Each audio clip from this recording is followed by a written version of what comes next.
मेघनाद के पास ऐसी कौन सी शक्ति थी कि राम भी नहीं मार सकते थे? फिर किसने किया वध?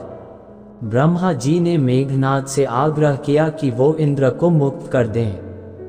मेघनाद ने ब्रह्मा जी का आग्रह ठुकरा दिया। फिर ब्रह्मा जी ने इंद्र को छोड़ देने के बदले एक वरदान मांगने का वचन दिया। मेघनाद ने उनसे अमर होने का वरदान मांगा। ब्रह्मा जी ने मेघनाद को समझाने का प्रयास किया कि यह तो किसी जीव के लिए संभव नहीं है, तुम कोई दूसरा वरदान मांग लो। लेकिन मेघनाद अपनी बात से डिगने को तैयार नहीं हुए।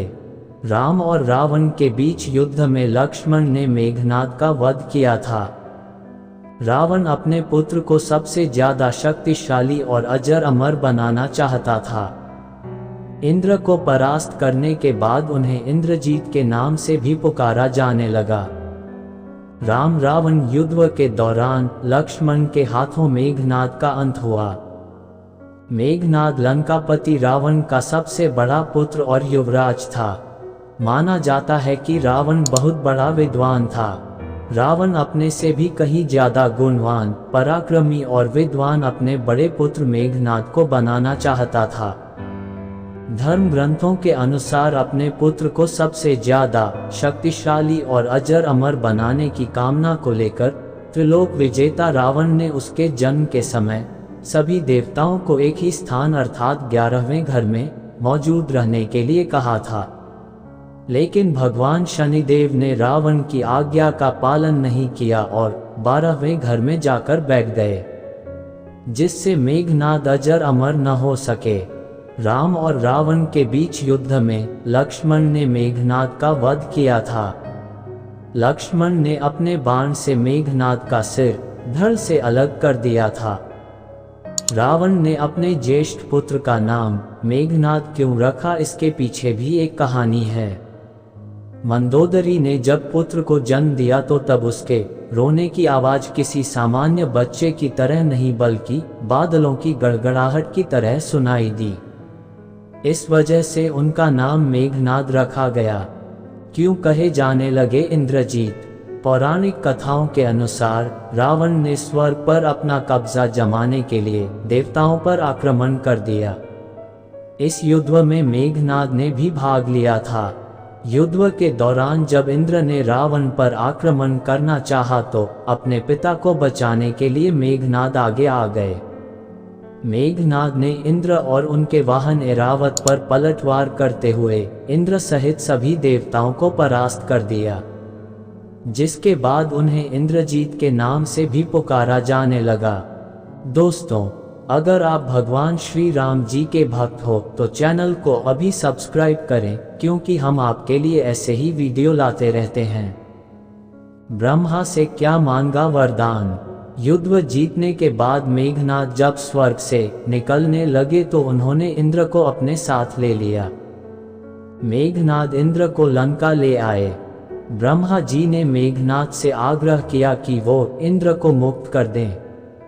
मेघनाद ने ब्रह्मा जी का आग्रह ठुकरा दिया। फिर ब्रह्मा जी ने इंद्र को छोड़ देने के बदले एक वरदान मांगने का वचन दिया। मेघनाद ने उनसे अमर होने का वरदान मांगा। ब्रह्मा जी ने मेघनाद को समझाने का प्रयास किया कि यह तो किसी जीव के लिए संभव नहीं है, तुम कोई दूसरा वरदान मांग लो। लेकिन मेघनाद अपनी बात से डिगने को तैयार नहीं हुए।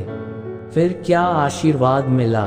ब्रह्मा जी ने मेघनाद को वरदान दिया कि अगर वो अपनी कुल देवी निकुंभला देवी का यक्ष करें और जब यक्ष पूर्ण हो जाएगा तो उन्हें एक रथ प्राप्त होगा। इस रथ पर बैठकर लड़ने से न तो वह पराजित होगा और न ही उसकी मृत्यु होगी। ब्रह्मा जी इंद्र को यह आशीर्वाद भी दिया कि धरती पर केवल एक व्यक्ति ही उसका वध कर सकता है जो 14 सालों से सोया न हो। लक्ष्मण ही ऐसे थे जो मेघनाद का वध कर सकते थे, क्योंकि वनवास के दौरान वह 14 वर्षों तक सोए नहीं थे।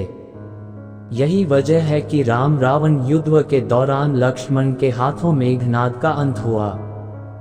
सुलोचना के पास भेजी मेघनाद की भुजायुग में लक्ष्मण ने अपने घातक बाण से मेघनाद का सिर उसके धड़ से अलग कर दिया था और उसे भगवान राम के चरणों में रख दिया। राम मेघनाद की पत्नी सुलोचना को ये संदेश भेजना चाहते थे कि उसका पति युद्ध में मारा जा चुका है। इसके लिए राम ने मेघनाद की एक भुजा काट कर सुलोचना के पास भेजी। सुलोचना को अपने पति की मौत पर भरोसा नहीं हुआ। तब सुलोचना के कहने पर मेघनाद की कटी हुई भुजा ने लिखकर उसे भरोसा दिलाया। भुजा ने लिखकर लक्ष्मण का गुणगान किया। पति की मौत के बारे में जानकर सुलोचना शोक में डूब गईं। उन्होंने कहा कि वो सती होना चाहती हैं। इसके बाद मंदोदरी के कहने पर सुलोचना श्री राम के पास पहुंची। उन्होंने श्री राम से कहा कि आप मुझे मेरे पति का सिर लौटा दीजिए ताकि मैं सती हो सकूं। सुलोचना की दशा देखकर श्री राम द्रवित हो गए। उन्होंने कहा कि मैं तुम्हारे पति को जीवित कर देता हूं, लेकिन सुलोचना ने मना कर दिया।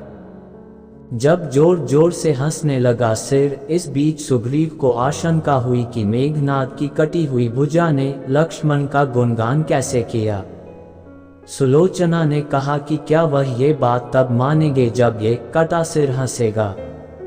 सुलोचना ने कटे हुए सिर से कहा कि हे स्वामी, हंस दीजिए। इतना कहते ही मेघनाद का कटा हुआ सिर जोर जोर से हंसने लगा। इसके बाद ही सुलोचना सती हो गई।